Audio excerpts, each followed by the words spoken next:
sekalian, jamaah salat zuhur yang Allah cintai. Ada 5 poin yang ingin saya sampaikan terkait materi tentang memaknai nuzul Quran. Yang pertama, tarikh atau sejarah turunnya Al-Quran. Al-Quran adalah firman Allah. Kalau Allah meletakkan firman-Nya di Lauhil Mahfuz secara utuh, dari Lauhil Mahfuz Allah kemudian turunkan di malam Lailatul Qadar Al-Quran secara utuh di Baitul Izzah, namanya langit dunia.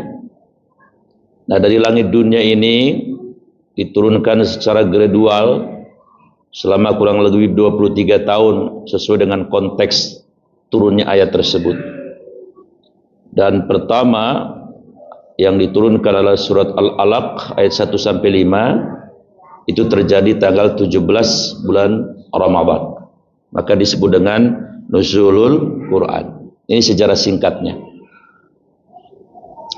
Poin yang kedua, di surat Al-Qamar ayat 32 Allah memberitahu kita semuanya. A'udzubillahi minasyaitonirrajim. Walaqad yassarnal Qur'ana lizikri fa'afal min mudzakir. Sungguh kata Allah, kami mudahkan Al-Quran sebagai sebuah peringatan. Maksudnya, kalau di surat Al-Baqarah 185, yuridullahu bikumul yusra wala yuridu bikumul usra. Allah pengen kalian melaksanakan syariat Islam secara mudah, dan Allah kagak pengen mempersulit kalian menjalankan syariat Islam. Makanya semua syariat Islam itu mudah dikerjakan oleh siapapun pada zaman apapun. Bahkan ada fleksibilitas, ya, ada dispensasi. Haji walillahi ala nasi hijjul baiti man istata'a, yang punya istata', yang punya kemampuan. Tidak semua orang wajib haji. Zakat yang hartanya sudah mencapai nisab. Saum wa in kuntum maridhan aw ala safarin fa iddatun min ayyamin ukhar. Yang musafir minimal 85 km, sakit, ya, asal jangan sakitnya panu sama kudis, ya, itu boleh kagak puasa. Ini dalam hal syariah, termasuk sholat. Ya, sholat itu paling fleksibel, karena dia kewajiban yang tidak bisa ditinggalkan sampai dalam kondisi bagaimanapun. Kalau mampu berdiri, berdiri. Tidak mampu berdiri, duduk. Duduk tidak mampu, baring. Baring nggak mampu, pakai tangan, isyarat tangan. Isyarat tangan nggak bisa, isyarat mata. Isyarat mata nggak bisa, pakai hati. Hati kagak bisa, kuburin. Ya udah kagak bisa apa-apa itu mah. Jadi jamaah yang saya muliakan, Al-Quran juga kata Allah, walaqad yassarna, kami mudahkan bagi kalian. Mudah dalam hal apanya? Satu, mudah untuk dibaca. Kiai Haji As'ad Umam, seorang guru Al-Quran dari Kota Gede, ya, dari Jogja, di Angkatan Muda Muhammadiyah itu tahun 82. Beliau merintis satu TPQ yang cara membacanya beliau penciptanya langsung, yang dikenal dengan buku Iqra itu. Itu buku Iqra, subhanallah, mungkin sudah pula, bahkan sudah ke Asia Tenggara, Brunei, Thailand, Malaysia sebagainya, mungkin sudah ratusan juta wasilah buku Iqra ini, kemudian orang bisa baca Quran. Dulu ribet banget kita baca Al-Quran. A, Fathah, A, Kasro, I, A, Doma, U, A, I, U. Dulu begitu, lama. Tapi dengan Iqra, kalau serius, konsisten 3 bulan, asal tidak ada liburnya, itu orang bisa baca Quran dari mulai tidak paham huruf sampai bisa baca Al-Quran. 3 bulan cukup itu. Saya dulu tahun 93, alhamdulillah pernah ikut penataran Iqra itu di gedung dakwah di Kota Tangerang. Itu angkatan pertama kalau tidak salah. Jadi Allah mudahkan cara bacanya. Siapapun bisa. Yang aki-aki ke, yang bocah ke, semua bisa. Walaqad yassarna dalam hal membaca. Yang kedua, Allah juga mudahkan dari Al-Quran itu apanya? Untuk menghafalkannya. Semua yang sudah lancar baca Al-Quran bisa menghafal Al-Quran. Katanya rata-rata IQ orang Indonesia itu antara 95-110. Itu sangat memenuhi syarat untuk bisa menghafal Al-Quran. Kecuali yang ya IQ-nya di bawah 80 yang rada blow on, ya beli es ditiup mulu.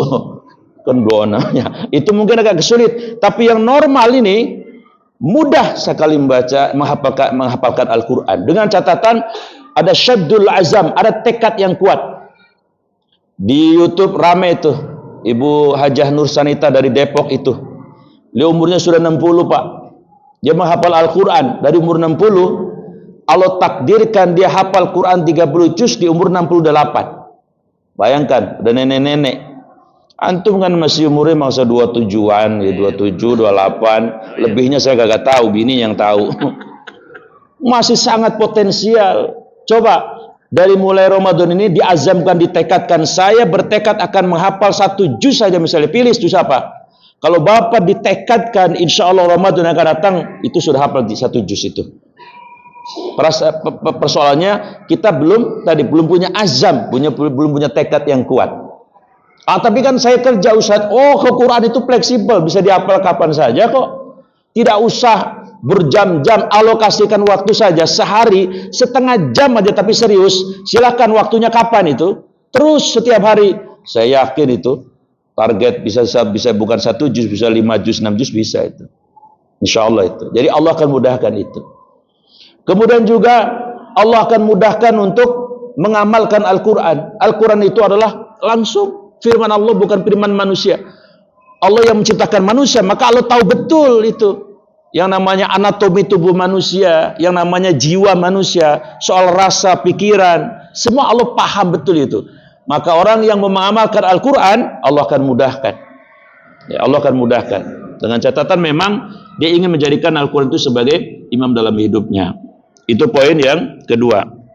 Kemudian poin yang ketiga, Surat Fatir ayat 32. Tsumma awrasnal kitaba alladziina istafaina min ibadina faminhum dhalimun li nafsihi wa minhum muqtasidun wa minhum sabiqun khairat biiznillah. Ternyata ini memang fakta. Allah sudah menggariskan bahwa yang akan merespon Al-Quran itu 3 kelompok, 3 golongan. Dari mulai zaman sahabat sampai nanti hari kiamat. Satu adalah orang yang zalimun li nafsihi. Dia mendapati Quran, memperoleh Al-Quran, tapi dia menganiaya dirinya sendiri. Bagaimana ini maksudnya nih? Quran tidak difungsikan sebagaimana mestinya. Ini problem. Dan ini ada. Sebelum puasa, saya ditelepon seorang ibu. Orang Jelupang. Kampung saya Jelupang. Ustaz, tolong anak saya. Ada apa, Bu? Begini. Intinya, jadi ini ada masalah anaknya di sekolah di SMK di sini, dekat sini.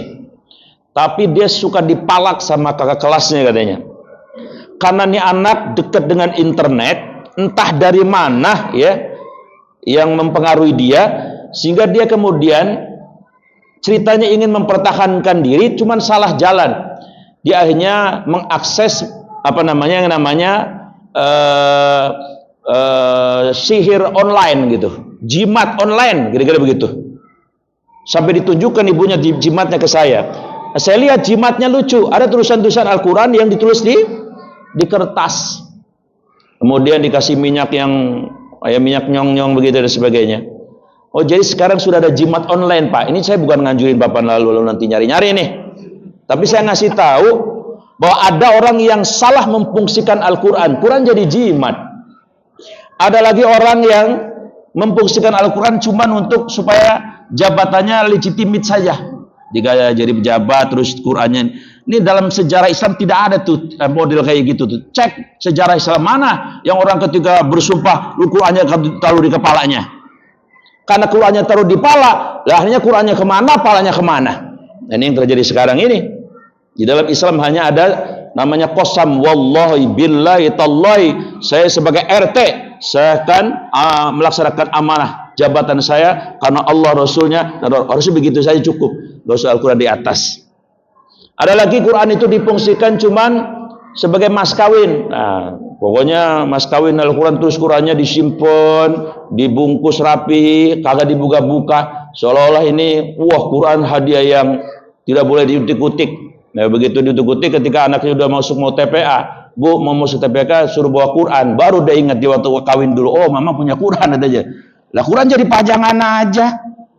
Ini artinya zolimul nafsi. Quran tidak difungsikan sebagai mestinya. Nah yang kedua muktasid, tengah-tengah. Kadang dia hidup dengan Al-Quran, imamnya Quran, tapi kadang membelakangi Al-Quran.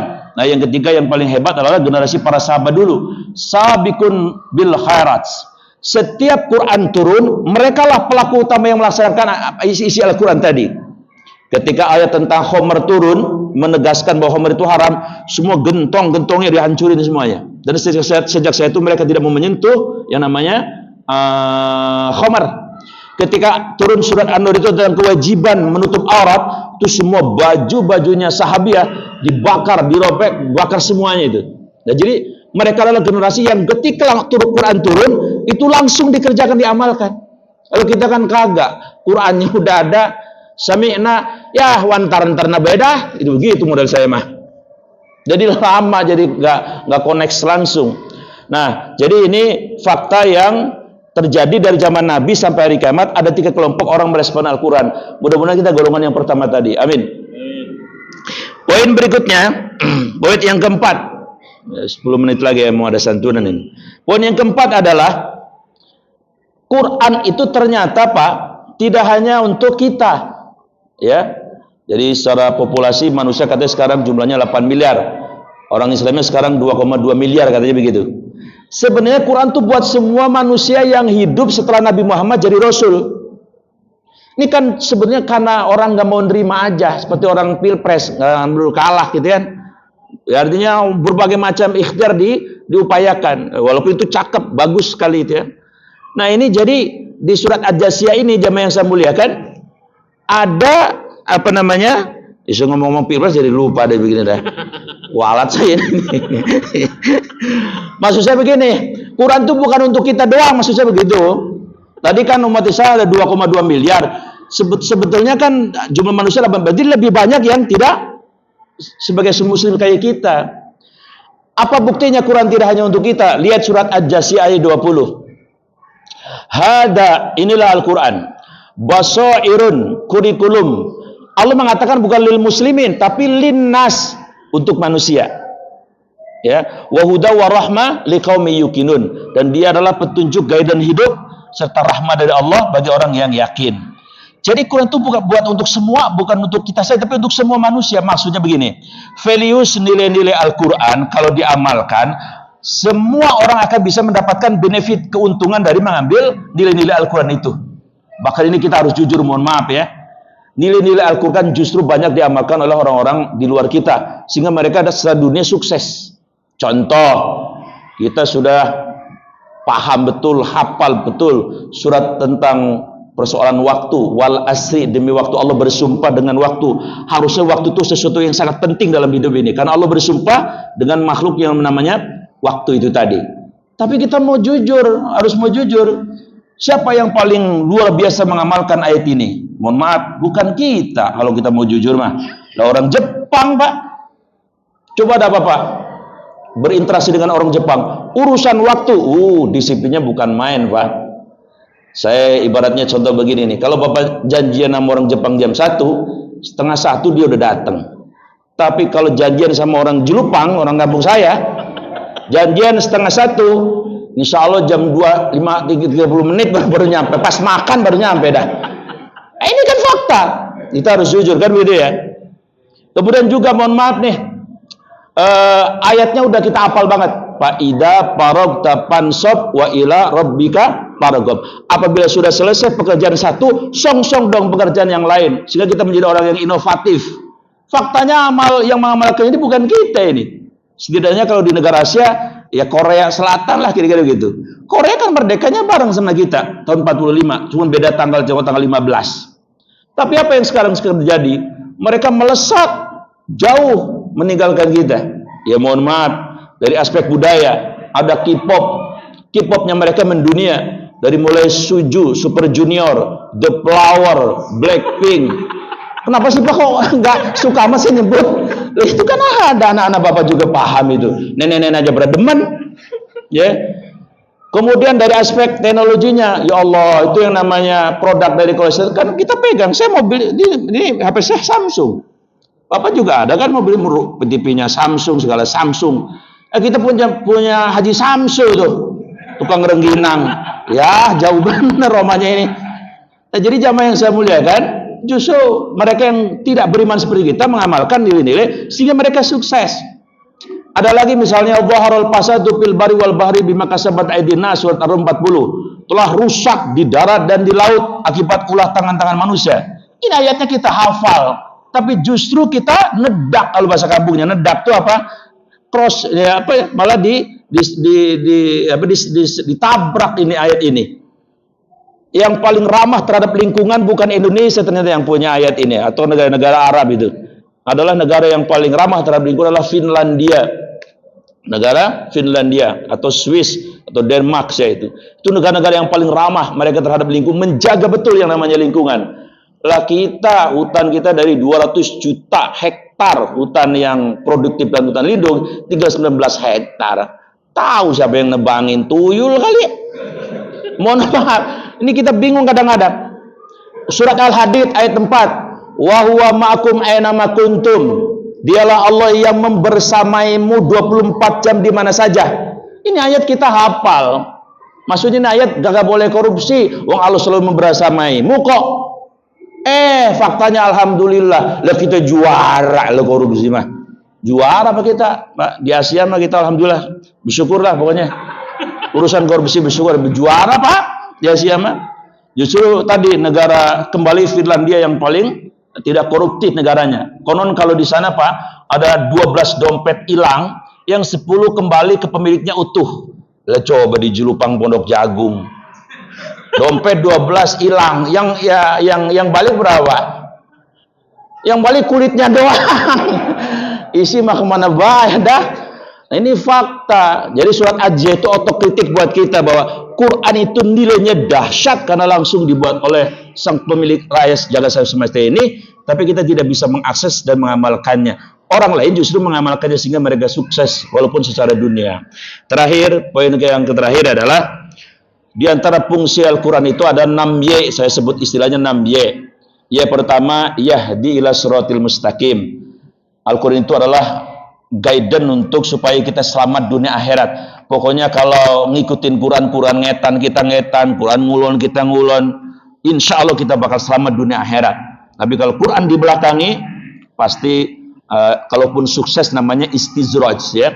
Orang kalau apa-apa menang, apa-apa bisa, apa-apa menang, di dalam pilpres menang ini, itu belum tentu barokah, itu bisa jadi istizraj namanya.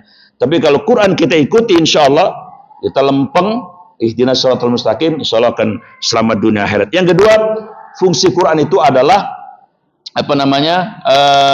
Yarfa ya. Yarfa itu meninggikan yang mendekatinya. Jadi siapapun yang dekat dengan Al-Quran itu bisanya mulia.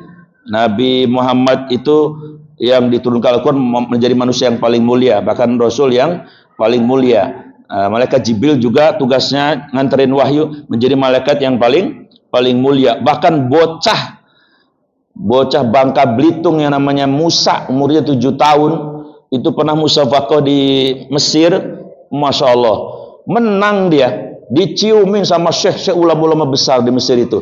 Bahkan dijanjikan kalau dia mau tinggal di Mesir, umpamanya dia bakal disekolahin dari SD sampai doktor. Cuman dia kagak mau, dia pulang ke Bangka Belitung. Tahu dia bocah kagak mau. Kalau saya mau baik itu, kalau saya ya, udah kagak mau, udah di sana enak bener. Dia pulang, udah nggak tahu sekarang tuh Musa bagaimana itu informasinya. Tapi ini fakta bahwa anak 7 tahun aja luar biasa dimuliakannya. Ya pokoknya orang yang dekat dengan Al-Quran itu mulia. Coba Bapak kalau tarawih di mana-mana, imamnya kadang-kadang kan masih muda itu, bangsa umur 20-an, tapi dia hafal Quran 30 juz. Lah kita hormat sama dia, betul nggak? Dan dia mah 30 juz, lah Bapak 1 juz aja dari dulu kagak hafal. Bongkotnya hafal, tengahnya hilangnya hafal, pucuknya kemana baik. Ya, Udah campur alpukat, campur melon, udah gak hafal-hafal juga. Kalau ini 30 juz kita harus muliakan dia. Nah, kemudian yang ketiga fungsi Quran itu adalah yajril ajra. Kata Nabi di hadis riwayat Imam Tirmizi, man qara'al minal Quran ya falahu hasanat al hasanat asyar hasanat. Jadi namanya Quran itu adalah banknya pahala, lumbungnya pahala. Jadi kalau pengen nanti di akhirat itu argo pahalanya gedenya luar biasa, udah baca Quran baik. Maaf, baca satu ayat di surah Al-Fatihah Pak. Bismillahirrahmanirrahim, itu pahalanya 190. Lah kan bismillah itu hurufnya 19. 19 kali 10 itu 90 ya. Bismillahirrahmanirrahim. Masya Allah. Baca nun itu juga sudah dapat 10 pahala. Apa kalau di dalam sholat 50 khamsin ajar 50 kalau dalam sholat. Ya tapi jangan gitu-gitu amat jadi imam waladhdallin amin nun Allah PA ini mah imam PA namanya. Leilok baca nun doang. Pada ketawa cecak kalau dengar dia. Nah jadi jamaah yang semuliakan, kalau pengen pahalanya banyak ya sudah baca Al-Quran sehari 1 juz. Imam Syafi'i itu kalau di bulan Ramadan sehari 10 juz. Kemudian Syekh Qatadah Ibnu Da'amah sehari 15 juz. Yazid Al-Aswad sehari 15 juz. Said Ibnu Zubair kalau udah bulan Ramadan itikaf di Masjidil Haram itu satu hari bisa 1 juz dia bawa murid-muridnya. Bayangkan coba itu pahalanya bertriliun-triliun luar biasa. Kemudian fungsi Al-Quran yang ketiga adalah yashfa. Yashfa itu nanti akan memberikan syafaat ya. Iqra'u Al-Quran sayakunu syafian li ashabi. Dekati Al-Quran ini, Quran itu akan menjadi advokat, akan menjadi pembela kita di alam kubur dan alam akhirat nanti. Kemudian Quran itu adalah yashfi. Apa yashfi? Obat. Jadi Abu Sa'id Al-Khudri ketika mengobati dengan Al-Fatihah, ini menjadi dalil ya, sampai sekarang yang namanya ru'yah. Jadi mohon maaf Pak, kalau Bapak yakin ya, itu dengan ru'yah, bismillahirrahmanirrahim, dia berobat ke dokter, tentu tetap ya, karena itu ikhtiar. Tapi dikombain dengan bacaan ru'yah, dengan bacaan ru'yah. Kalau yakin bapaknya hatinya bersih, tauhidnya bersih, itu subhanallah berpengaruh sekali dengan penyakit itu. Lah orang kayak orang zaman dulu kongkong kita kan orangnya kagak pinter-pinter amat ilmunya. Tapi ini apa namanya? Lidahnya tajam. Ya kadang-kadang cuma bismillahirrahmanirrahim. Udah begitu aja udah. Kasih air dah. Alhamdulillah tuh hasil itu sembuh. Ya memang begitu. Jadi Quran itu adalah seperti senjata. Kalau yang menggunakannya adalah lihai, ahli, itu senjata akan banyak bermanfaat ya.